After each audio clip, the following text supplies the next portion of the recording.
بسم اللہ الرحمن الرحیم لقد كان لكم في رسول الله أسوة حسنة لمن كان يرجو الله واليوم الآخر وذكر الله كثيرا صدق اللہ العظیم۔ بات چل رہی تھی نبی اکرم صلی اللہ علیہ وسلم کی سیرت اور آپ کے اسوہ حسنہ پر۔ تو گزشتہ درس میں نے آغاز سے آپ صلی اللہ علیہ وسلم کی 14 سال کی عمر تک کے جو واقعات تھے وہ آپ کے سامنے عرض کر دیے تھے۔ اس میں تفصیلاً آپ صلی اللہ علیہ وسلم کے سلسلہ نسب پر، آپ کے والدین کے تذکرے پر اور آپ کی رضاعت کے سلسلے پر، واقعہ شق صدر پر، آپ کی ولادت کے وقت کے احوال پر، حضرت حلیمہ سعدیہ رضی اللہ تعالیٰ عنہ کے رضاعت کے سلسلے کے واقعے پر اور دیگر جو تفصیلات تھی، خصوصاً اس میں آپ کے شام کے پہلے سفر کا واقعہ بھی بیان ہوا تھا۔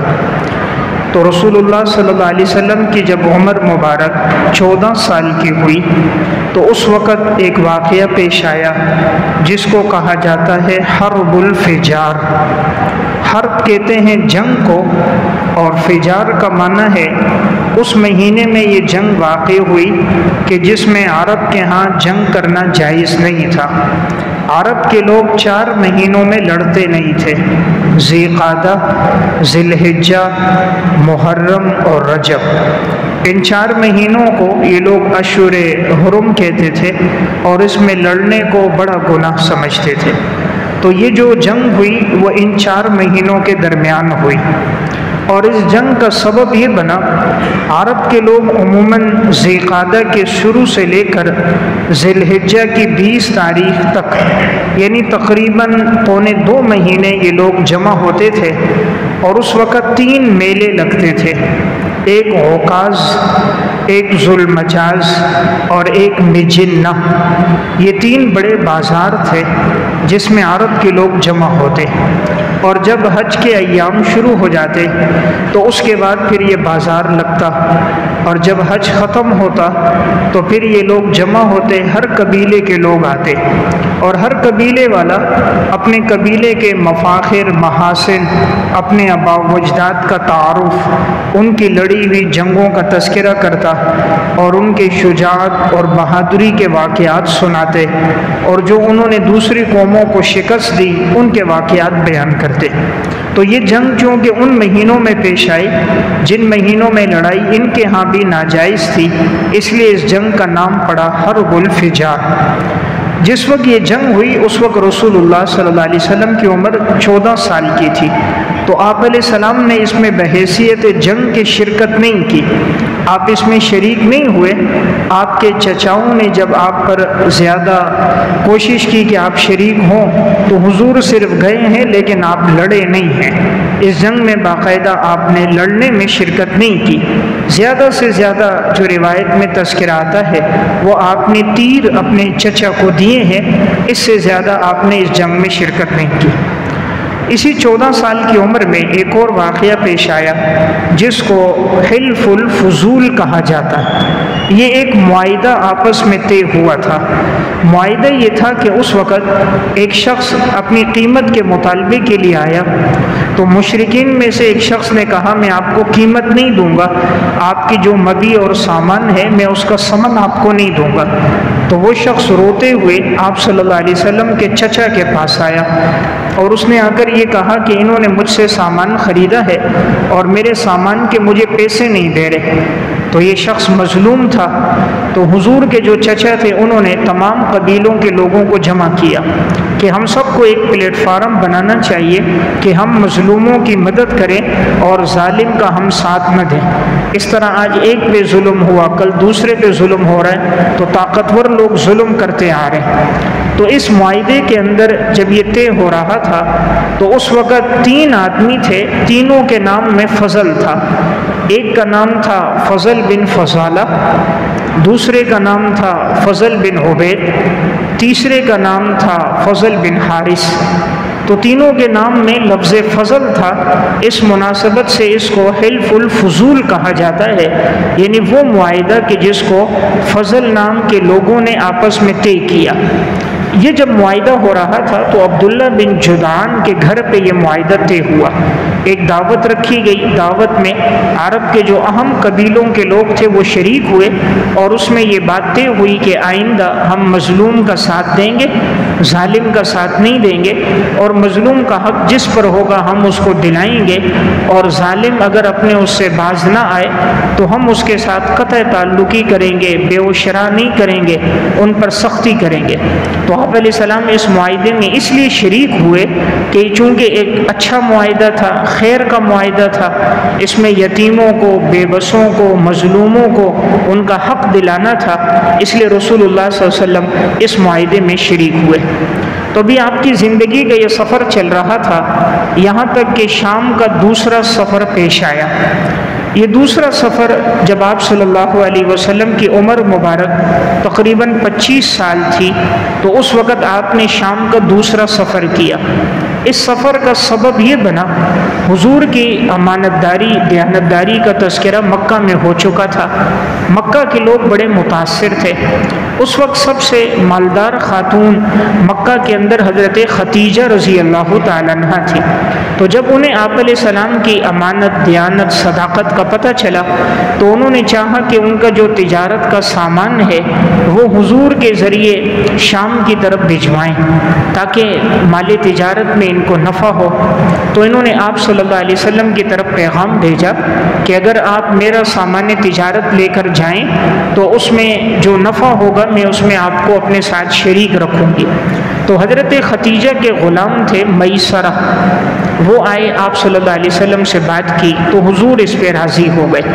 تو یہ شام کا دوسرا سفر ہوا، اس میں حضرت خدیجہ رضی اللہ تعالیٰ عنہ کا غلام حضرت میسرہ آپ کے ساتھ تھا۔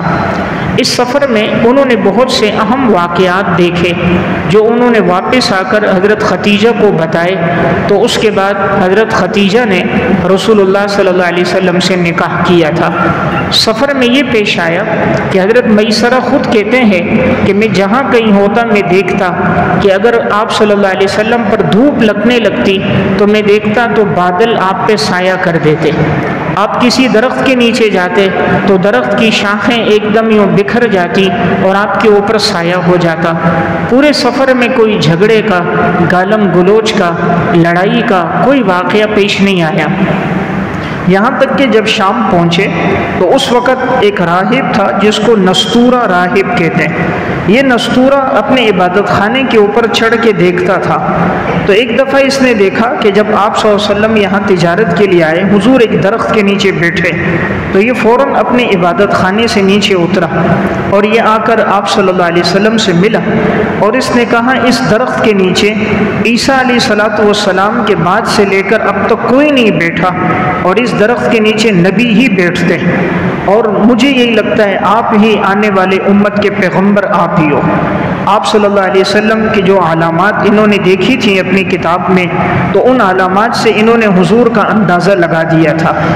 انہوں نے میسرہ سے کہا، آپ صلی اللہ علیہ وسلم کی آنکھوں میں سرخی تھی، ہلکے ہلکے سرخ ڈورے تھے۔ تو انہوں نے پوچھا یہ سرخی کبھی جدا ہوتی ہے؟ تو میسرہ نے کہا یہ سرخی جدا نہیں ہوتی، ہمیشہ آپ صلی اللہ علیہ وسلم کی آنکھوں میں رہتی ہے۔ تو اس نے جب آپ کی علامات، نشانیاں، آپ کا حلیہ وضع قطع دیکھ کر اندازہ لگا دیا تھا، تو اس نے میسرہ کو بتا دیا تھا کہ جس پیغمبر کے آنے کا وقت ہے مجھے یہی لگتا ہے یہی پیغمبر آخر الزمان ہے۔ تو انہوں نے بھی میسرہ کو یہ سب باتیں بتائیں۔ جب آپ صلی اللہ علیہ وسلم شام کے سفر سے واپس آئے، یہ تجارت کا سفر مزاربت تھا۔ مزاربت کہتے ہیں سامان ایک کا ہو اور کام کاج دوسرا کرے، اور پھر نفع میں دونوں شریک ہوتے ہیں، جس کا مال ہوتا ہے وہ بھی شریک ہوتا ہے اور جو کام کاج کرے وہ بھی شریک ہوتا ہے۔ تو اس میں آپ صلی اللہ علیہ وسلم مزاربت میں ان کے ساتھ شریک تھے۔ جس وقت یہ قافلہ واپس آ رہا تھا، حضرت خدیجہ رضی اللہ تعالیٰ عنہ کو میسرہ نے سب باتیں بتا دی تھیں کہ راستے میں بادلوں کا آپ پر سایہ کرنا، سارے راستے میں اللہ کی غیبی نصرت اور مدد کا ہونا، اور نفع ڈبل ہونا، یعنی تجارت میں ڈبل نفع ہوا، ذرہ برابر کوئی نقصان نہیں ہوا، کوئی جھگڑا نہیں ہوا، کوئی گالم گلوچ نہیں ہوئی، سارے معاملات حسن اسلوبی کے ساتھ ادا ہوئے۔ اور پھر وہ جو نستورہ راہب نے کہا تھا، پیشن گوئی کی تھی کہ یہ آخر الزمان پیغمبر ہیں، تو میسرہ نے جب یہ سب باتیں حضرت خدیجہ کو بتائیں تو جب رسول اللہ صلی اللہ علیہ وسلم آ رہے تھے، حضرت خدیجہ بھی اپنے گھر کی چھت پہ چڑھ کے دیکھنے لگی، تو جب حضور پر ان کی نظر پڑی تو انہوں نے اپنی سہیلیوں کو بھی ساتھ بلایا، تو انہیں بھی محسوس ہوا کہ آپ صلی اللہ علیہ وسلم پر بادل مسلسل سایہ کر رہے، آپ جا رہے ہیں، بادل اوپر اوپر جا رہے ہیں۔ تو آپ کی یہ خرق عادات علامات دیکھ کر حضرت خدیجہ کے دل میں آپ کی بڑی محبت ہو گئی، تو انہوں نے پھر آپ کی طرف نکاح کا پیغام بھیجا کہ اگر آپ مجھ سے نکاح کرنا چاہیں تو میں نکاح پر راضی ہوں۔ آپ صلی اللہ علیہ وسلم نے اپنے چچا ابو طالب سے مشورہ کیا، تمہاری کیا رائے ہے، میں نکاح کروں یا نہیں؟ تو آپ کے چچا ابو طالب بھی راضی ہو گئے، اور آپ کے دوسرے چچا حضرت حمزہ رضی اللہ تعالیٰ عنہ وہ بھی راضی ہو گئے۔ حضرت خدیجہ نے جو نکاح کا پیغام دیا، یہ 2 مرتبہ پہلے بھی بیوہ ہو گئی تھیں، اب یہ گویا ان کا تیسرا نکاح تھا۔ حضرت خدیجہ رضی اللہ تعالیٰ عنہ کی عمر 40 سال تھی، اور رسول اللہ صلی اللہ علیہ وسلم کی عمر اس وقت 25 سال تھی۔ جب نکاح کا معاملہ طے ہونے لگا تو اس وقت ابو طالب آئے اور انہوں نے نکاح کا ایک خطبہ پڑھا۔ اس خطبے کے آخر میں ہے کہ میرا یہ جو بھتیجا ہے محمد، اللہ نے اس کو جو عزت، مقام، مرتبہ، سمجھداری، دانائی، فہم و فراست دی ہے، اس کی نظیر دنیا میں نہیں ملتی۔ کہ اگرچہ اس کے پاس پیسہ کم ہے، لیکن پیسہ تو آنے جانے والی چیز ہے، اس کا اعتبار نہیں ہے۔ اللہ نے جو میرے بھتیجے کو سرداری دی ہے، عزت دی ہے، اس کی مثال نہیں ملتی۔ تو کہا خدیجہ خوش قسمت ہے کہ جنہوں نے ان کو نکاح کا پیغام دیا اور یہ سرداری ان کے حصے میں آ گئی۔ یہ نکاح طے ہو گیا۔ اس نکاح میں مہر میں بعض نے لکھا ہے 20 اونٹ رکھے گئے، اور بعض نے لکھا ہے 12.5 اوقیہ چاندی تھی۔ ایک اوقیہ 40 درہم بنتا ہے، تو 12.5 اوقیہ 500 درہم بنتے ہیں، 500 درہم۔ تو گویا حضرت خدیجہ کے ساتھ نکاح کے موقع پر جو آپ علیہ السلام کا مہر طے ہوا تھا وہ 500 درہم طے ہوا۔ حضرت خدیجہ رضی اللہ تعالیٰ عنہ اس امت کی وہ خاتون ہیں کہ جو رسول اللہ صلی اللہ علیہ وسلم کی سب سے پہلی گھر والی ہیں، اور حضور کے ساتھ ان کی زندگی کے 25 سال کا طویل عرصہ گزرا۔ اتنا زیادہ عرصہ کسی اور زوجہ محترمہ کو نصیب نہیں ہوا جو حضرت خدیجہ کے حصے میں آیا، کہ آپ صلی اللہ علیہ وسلم کے 25 سال کی عمر سے لے کر 50 سال کی عمر تک حضرت خدیجہ آپ کے نکاح میں رہی ہیں۔ تو حضرت خدیجہ کا جب انتقال ہوا ہے تو ان کی عمر 65 سال تھی، تو چونکہ یہ حضور سے عمر میں 15 سال بڑی تھی، تو 25 سال حضور کے ساتھ جب یہ رہیں تو انتقال کے وقت حضرت خدیجہ کی عمر 65 سال تھی، اور آپ صلی اللہ علیہ وسلم نے اس 25 سال کے دوران کوئی دوسرا نکاح نہیں کیا، کوئی دوسری شادی نہیں کی، یعنی گویا آپ کی پوری جوانی اور عین شباب حضرت خدیجہ کے ساتھ گزرا۔ اور اللہ تعالیٰ نے جو آپ کو اولاد دی، آپ کے 2 بیٹے وہ بھی حضرت خدیجہ سے ہیں، اور آپ صلی اللہ علیہ وسلم کی 4 بیٹیاں جو پیدا ہوئی وہ بھی حضرت خدیجہ رضی اللہ تعالیٰ عنہ سے پیدا ہوئی۔ حضور کے جو 2 بیٹے ہیں، ایک قاسم اور ایک عبداللہ۔ اس عبداللہ کا لقب ہے طیب اور طاہر۔ بعض ساتھیوں کو غلط فہمی ہوتی ہے، وہ طیب اور طاہر کو حضور کا بیٹا سمجھتے ہیں، یہ حضور کا بیٹا نہیں ہے۔ بیٹا کا نام قاسم تھا، دوسرے بیٹے کا نام عبداللہ تھا۔ اس عبداللہ کا لقب طیب اور طاہر تھا۔ اور آپ صلی اللہ علیہ وسلم کا تیسرا جو بیٹا تھا اس کا نام ابراہیم تھا، وہ حضرت ماریہ قبطیہ کے بطن سے تھا۔ تو آپ کے ان تینوں بیٹوں کا انتقال بچپن میں ہوا ہے۔ رسول اللہ صلی اللہ علیہ وسلم کا کوئی بیٹا جوان نہیں ہوا، آپ کے کسی بیٹے کی شادی نہیں ہوئی۔ تو اس میں بھی ایک حکمت تھی۔ عموماً ایسا ہوتا ہے جب بیٹا شادی شدہ ہو، جوان ہو، والد کے بعد ہو، تو یہ ہو سکتا تھا کہ کوئی پیغمبر کا بیٹا سمجھ کے اس کی عبادت شروع کر دیتا، اس کی اتباع اور اطاعت شروع کر دیتا۔ تو اللہ تعالیٰ کے ہر کام میں حکمت ہوتی ہے۔ تو رب العالمین نے آپ کے جو بچوں کا انتقال تھا وہ بچپن ہی میں ہو گیا۔ آپ صلی اللہ علیہ وسلم کی یہ 4 بیٹیاں حضرت خدیجہ سے پیدا ہوئیں، جن میں سے 2 کا نکاح بعد میں حضرت عثمان رضی اللہ تعالیٰ عنہ سے ہوا، حضرت ام کلثوم اور حضرت رقیہ۔ حضرت زینب کا نکاح ابو العاص بن ربیع سے ہوا، اور حضرت فاطمہ کا نکاح حضرت علی رضی اللہ تعالیٰ عنہ سے ہوا ہے۔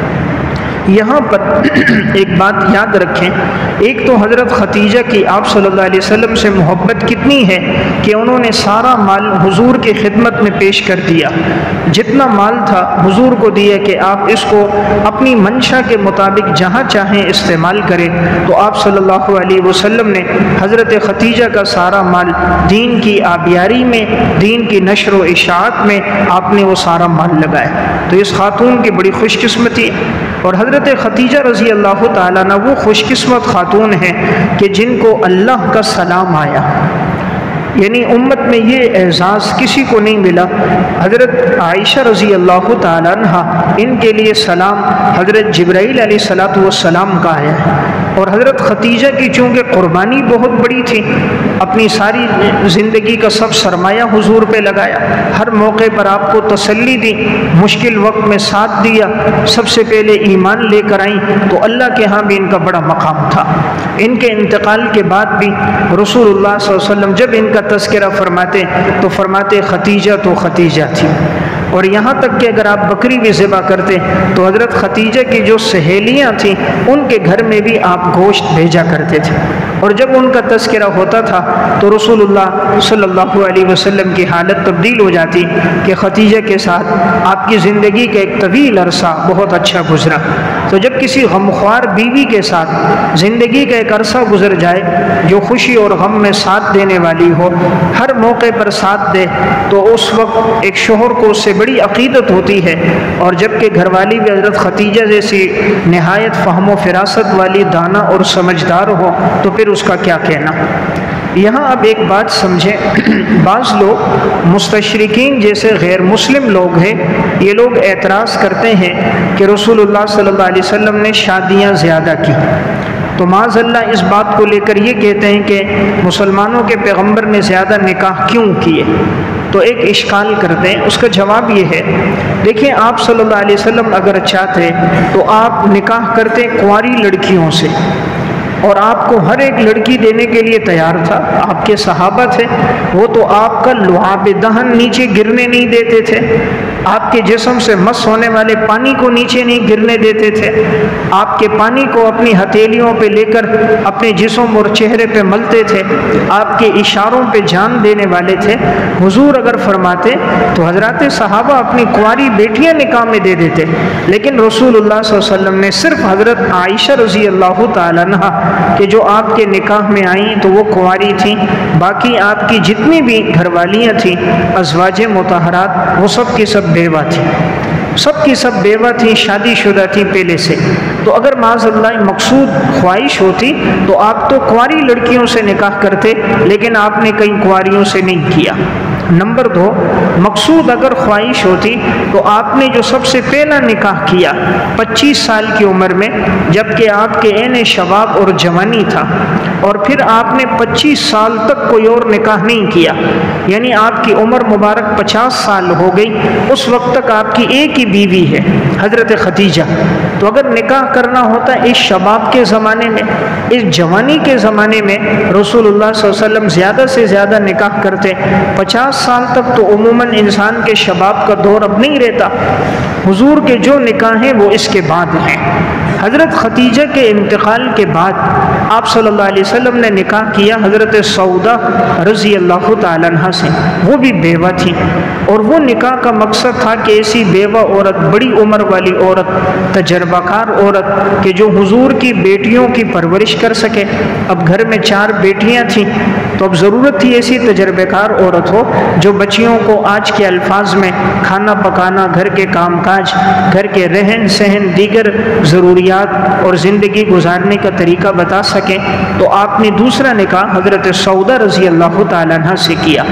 پھر آپ صلی اللہ علیہ وسلم کے جو بقیہ نکاح ہوئے ہیں، آپ کے ہجرت الی المدینہ کے بعد، آپ نے جب مدینہ ہجرت کر دی، 13 سال آپ کا مکی دور ہے، 10 سال آپ کا مدنی دور ہے، یعنی ہجرت جب آپ نے کی اس وقت آپ کی عمر 53 سال ہو گئی۔ اب 53 سال کی عمر سے لے کر 63، یہ جو 10 سال ہے، اس میں باقی نکاح ہوئے، یعنی 53 سال تک گویا آپ کے اب 2 نکاح ہیں۔ پہلی گھر والی کا انتقال ہو گیا تو دوسرا نکاح آپ نے حضرت سودا سے کیا، اس کے بعد پھر آپ کے باقی نکاح ہوئے، اور اس میں حکمتیں بھی یہ تھیں، جیسے حضرت عائشہ رضی اللہ تعالیٰ عنہ کنواری تھی، ان سے نکاح میں حکمت یہ تھی کہ کوئی ایسی خاتون گھر میں ہو جو آپ صلی اللہ علیہ وسلم کے پوری گھر کی زندگی کو محفوظ کر کے آنے والی امت تک پہنچا دے۔ اب صحابہ اکرام باہر کی زندگی تو محفوظ کرتے تھے، حضرات صحابہ حضور کا اٹھنا بیٹھنا، چلنا پھرنا، گفتار و رفتار، آپ کی زندگی کے اعمال، حضرات صحابہ ہر چیز کو محفوظ کر رہے ہیں۔ اب گھر کی اندر کی زندگی کون محفوظ کرے؟ تو اللہ کی حکمت تھی، اللہ نے حضرت عائشہ رضی اللہ تعالیٰ عنہ کو اولاد بھی نہیں دی، اور عین شباب میں آپ صلی اللہ علیہ وسلم کے نکاح میں آئیں، اور حضور کے ساتھ گویا ان کی زندگی کا یہ مدنی دور ساتھ گزرا۔ پھر آپ صلی اللہ علیہ وسلم کے دنیا سے جانے کے بعد بھی تقریباً نصف صدی، 50 سال حضرت عائشہ اس کے بعد بھی زندہ رہی ہیں، تو ان کے ذریعے سے 2210 احادیث امت تک پہنچی۔ 2210 احادیث حضرت عائشہ رضی اللہ تعالیٰ عنہ نے نقل کر کے امت تک پہنچائیں۔ اتنا بڑا ذخیرہ حضرت عائشہ کے ذریعے پہنچا، تو اب ضرورت تھی کوئی گھر کی ساری زندگی حضور کے محفوظ کرے، آپ کا اٹھنا بیٹھنا، چلنا پھرنا، عبادت کے معمول، کھانا پینا، گھر والوں کے ساتھ تعلقات، تو حضرت عائشہ کے ذریعے محفوظ ہوئے۔ پھر اللہ نے زندگی بھی ان کو ایک طویل دی۔ حضور کے جانے کے بعد جب صحابہ میں اختلاف ہوتا کسی مسئلے میں، تو وہ حضرت عائشہ رضی اللہ تعالیٰ عنہ کی طرف رجوع کرتے، تو حضرت عائشہ اس موقع پر کوئی حدیث، کوئی بات، کوئی مسئلہ بیان کر دیتی تو مسئلے کا حل نکل آتا۔ تو یہاں حضرت عائشہ حضرت ابو بکر صدیق رضی اللہ تعالیٰ عنہ کی بیٹی تھی، تو اس سے یہ ہوا کہ حضرت صدیق اکبر جو مردوں میں سب سے پہلے ایمان لے کر آئے تھے، سب سے زیادہ قربانی دینے والے تھے، ان کا آپ صلی اللہ علیہ وسلم سے تعلق اور مضبوط ہو گیا، کیونکہ سسر گویا کے تعلق سے رشتہ اور مضبوط ہو جاتا ہے۔ سسر بمنزل ایسا ہوتا ہے ہمارے معاشرے میں جیسے ایک والد ہے۔ اس طرح حضرت عمر رضی اللہ تعالیٰ عنہ کی بیٹی بیوہ ہو گئی تھی، حضرت حفصہ رضی اللہ تعالیٰ عنہ، تو آپ صلی اللہ علیہ وسلم نے بھی ان کی دلجوئی کے لیے کہ ان کی بیٹی بیوہ ہیں تو آپ نے ان سے نکاح کیا۔ اس طرح حضرت عمر رضی اللہ تعالیٰ عنہ بھی آپ علیہ السلام کے سسر ہو گئے، حضرت ابو بکر بھی، حضرت عمر بھی، تو ان کی حضور کے ساتھ محبت اور تعلق اور زیادہ آپ کو نصیب ہو گیا۔ اب یہ جو حضور نے زیادہ نکاح کیے، پہلی بات تو میں نے عرض کی کہ 53 سال کی عمر تک آپ علیہ السلام کے 2 نکاح، 50 سال تک ایک نکاح، اس کے بعد دوسرا نکاح حضرت سودا سے، بقیہ نکاح آپ نے اس کے بعد کیے۔ اس میں حکمتیں یہ تھیں، عموماً یہ ان گھر والیوں سے نکاح ہوئے جو بیوہ ہو گئی تھی۔ حضرت ام سلمہ رضی اللہ تعالیٰ عنہ، شوہر کا انتقال ہو گیا، اب بیوہ ہو گئی، ان کے بچے بھی تھے۔ اگر ایسی عورتوں کو واپس لوٹایا جاتا تو ان کے والدین اکثر غیر مسلم تھے، قبیلہ غیر مسلم تھا، تو اس صورت میں ممکن تھا کہیں ایسا نہ ہو کہ وہ اپنا مذہب نہ چھوڑ دیں، ان کے لیے مشکلات پیدا نہ ہو جائیں، تو انہیں ایک سہارے کی ضرورت تھی، تو رسول اللہ صلی اللہ علیہ وسلم نے سہارا دیا۔ اس طرح ایک طرف حضرت ام حبیبہ رضی اللہ تعالیٰ عنہ ابو سفیان کی بیٹی تھی جو مکہ کے سردار تھے، تو جب آپ صلی اللہ علیہ وسلم کا ان سے نکاح ہوا تو ان کی دشمنی میں کمی آ گئی، کہ جب وہ لوگ دیکھتے تھے کہ اگر کوئی ہمارا داماد بن گیا، اس سے ہمارا رشتہ ہو گیا، تو پھر عرب کے لوگوں میں جو خاندانی دشمنیاں ہوتی تھیں، آپس کی رنجشیں ہوتی تھیں، وہ کم ہو جاتی تھیں، تو اس کے بعد ان کی رنجش کم ہو گئی۔ اسی طرح آپ علیہ السلام نے حضرت زینب بنت جحش سے جو نکاح کیا، وہ نکاح اللہ نے آپ کا کرایا۔ وہ مقصد تھا ایک رسم ٹوٹ جائے۔ رسم یہ تھی کہ منہ بولے بیٹے کی بیوی سے نکاح کرنا، عرب میں لوگ اس کو ناجائز سمجھتے تھے۔ وہ منہ بولے بیٹے کو اسی طرح بیٹا سمجھتے تھے جیسے حقیقی اور صلبی بیٹا ہے۔ تو حضرت زید بن حارثہ رسول اللہ صلی اللہ علیہ وسلم کے منہ بولے بیٹے تھے۔ حضرت زید کی بیوی تھی حضرت زینب بنت جحش۔ تو اللہ تعالیٰ نے اس رسم کو توڑنا تھا، تو حضرت زید نے جب اپنی گھر والی کو طلاق دی تو رسول اللہ صلی اللہ علیہ وسلم نے ان سے نکاح کیا، تو یہ رسم ٹوٹ گئی کہ منہ بولے بیٹے کی بیوی سے نکاح جائز ہے۔ ہاں صلبی اور حقیقی جو بیٹا ہے اس کی بیوی سے نکاح جائز نہیں۔ اسی طرح آپ صلی اللہ علیہ وسلم کی ایک گھر والی تھی حضرت جویریہ رضی اللہ تعالیٰ عنہ۔ ان کے ساتھ یہ ہوا کہ یہ بھی ایک قبیلے کے سردار کی بیٹی تھی۔ تو جب یہ آپ صلی اللہ علیہ وسلم کے نکاح میں آئیں، اس قبیلے کے بہت سے غلام آزاد ہو گئے، باندیوں کو آزادی مل گئی، قبیلے کے لوگوں کی دشمنی کم ہو گئی، دین اسلام کی طرف آ گئے۔ اسی طرح حضرت صفیہ رضی اللہ تعالیٰ عنہ، اب یہ ان کے جو والد تھے یہ بھی قبیلے کے سردار تھے۔ جب حضرت صفیہ حضور کے نکاح میں آئیں تو ان کے دل کے اندر بھی نرمی آ گئی، وہ لوگ بھی اسلام کے قریب آ گئے۔ تو آپ صلی اللہ علیہ وسلم کی جو کثرت ازدواج ہے اس میں بڑی حکمتیں ہیں۔ مثلا ایک تو میں نے عرض کیا کہ آپ نے بیوہ عورتوں سے شادی کی، کنواریوں سے نہیں کی۔ نمبر 2، مختلف خاندانوں اور قبائل سے آپ کے تعلقات بڑھ گئے۔ جب آپ علیہ السلام کے 11 نکاح ہوئے تو 11 الگ الگ خاندان تھے، 11 الگ الگ قبائل تھے، ہر قبیلے کے ساتھ تعلق ہو گیا، تو ہر قبیلے والے کے لیے بہت بڑی خوش نصیبی تھی، سعادت مندی تھی کہ ہمارے قبیلے کی عورت کا نکاح رسول اللہ صلی اللہ علیہ وسلم سے ہوا ہے۔ تو آج اگر کسی کی بیٹی کا کسی سید خاندان میں نکاح ہو جائے، کسی بڑے عالم سے نکاح ہو جائے، تو وہ کتنی خوش نصیبی سمجھتے ہیں کہ ہماری بیٹی، ہمارے خاندان کی بیٹی فلاں کسی بڑے عالم کے نکاح میں چلی گئی۔ تو اس سے بڑی سعادت تو کسی کے لیے نہیں ہو سکتی کہ اس کی بیٹی یا اس کی بہن یا اس کے قبیلے کی عورت رسول اللہ صلی اللہ علیہ وسلم کے نکاح میں ہو۔ تو ایک تو اس سے قبائل کے ساتھ تعلقات آپ کے بڑھ گئے۔ تیسرا فائدہ یہ ہوا، عرب کے لوگوں کی زندگی غیر مہذب تھی، غیر مربوط تھی، ان کی گھریلو زندگی کا کوئی نظم نہیں تھا، گھریلو زندگی کے اندر کوئی تعلقات، بیویوں کے کوئی حقوق، معاشرتی زندگی یہ ان میں نہیں تھی۔ ان کے ہاں بیویوں عورتوں کی حیثیت تھی غلاموں کی طرح، عورتوں کی اسی طرح منڈیاں لگتی جیسے جانوروں کی منڈیاں لگتی تھیں، عورتوں کی خرید و فروخت ہوتی، بچیوں کو زندہ درگور کر دیا جاتا، ٹیشو پیپر کی طرح استعمال کر کے پھینک دیا جاتا۔ اب ضرورت تھی کہ گھر کی ساری زندگی محفوظ ہو جائے، تو آپ کی جب گھر والیاں زیادہ تھیں تو ہر گھر والی نے اپنے اپنے طور پر آپ صلی اللہ علیہ وسلم سے سیکھ کر معلومات آنے والی امت کو بتائی۔ چوتھائی وجہ یہ تھی کہ رسول اللہ صلی اللہ علیہ وسلم نے اکثر جو شادیاں کی بے آسرا عورتوں سے کی، ایسی عورتیں جن کا بظاہر کوئی سہارا نہیں تھا، شوہر کا انتقال ہو گیا، شوہر شہید ہو گیا، تو ایسی جو عورتیں جن کا کوئی سہارا نہیں تھا، ضرورت تھی ان کو سہارا دیے جائے، تو حضرات صحابہ نے بھی اس طرح بیوہ عورتوں سے نکاح کیا۔ خود رسول اللہ صلی اللہ علیہ وسلم نے سب سے پہلے کیا تاکہ آنے والی امت میں بھی ایک درس دینا تھا۔ اگر کوئی عورت بیوہ ہو، طلاق شدہ ہو، تو اس کو بھی نکاح میں رکھا جائے تاکہ وہ بھی عزت کے ساتھ اپنی زندگی گزار سکے۔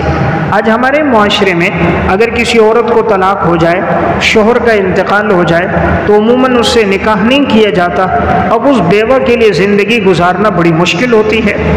اسی طرح اس کا ایک فائدہ یہ تھا، پانچواں، جہاں حضور کے نکاح ہوئے تو خاندانی دشمنیاں کم ہو گئیں۔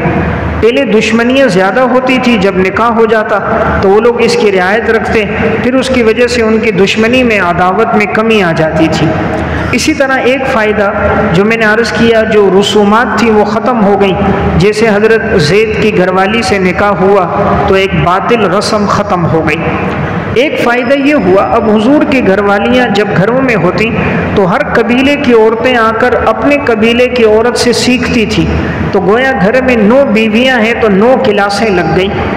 9 کلاسیں قائم ہو گئیں، ہر قبیلے کی عورتیں آ کر اپنے قبیلے کی جو عورتیں اس سے سیکھ رہی ہیں۔ اب حضرت عائشہ رضی اللہ تعالیٰ عنہ کے خاندان کی عورتیں حضرت عائشہ سے علم حاصل کر رہی ہیں، حضرت ام سلمہ رضی اللہ تعالیٰ عنہ کے خاندان کی عورتیں آ کر ان سے دین سیکھ رہی ہیں، حضرت ام حبیبہ سے، حضرت جویریہ سے، حضرت صفیہ سے، حضرت سودا سے۔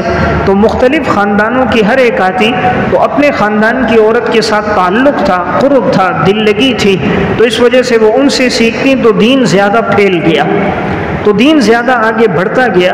اس لیے کہ عورتوں میں جب دین آتا ہے تو نسلوں میں پھیل جاتا ہے۔ دیکھیں مرد کا دین ہوتا ہے گھر سے باہر، عورت میں دین آ جائے تو نسلوں میں منتقل ہو جاتا ہے۔ اس طرح دین کی دعوت دور تک پھیل گئی اور عورتیں دین میں آنا شروع ہو گئیں۔ اور ایک عجیب بات یہ ہے، عورتوں میں سے کوئی مرتد نہیں ہوا، صحابیات میں سے کوئی ایسی نہیں ہے کہ کوئی ایک بھی مرتد ہوئی ہو، جو ایمان لے کر آئی۔ امام ذہبی رحمہ اللہ لکھتے ہیں سب ایمان میں بڑی پختہ تھی، کوئی بھی ایمان سے پیچھے نہیں ہٹی۔ تو یہ آپ صلی اللہ علیہ وسلم کی دعوت کا اثر تھا۔ تو بہرحال یہ میں نے عرض کیا کثرت ازدواج جو رسول اللہ صلی اللہ علیہ وسلم نے فرمائی کہ اس میں بڑی حکمتیں تھیں۔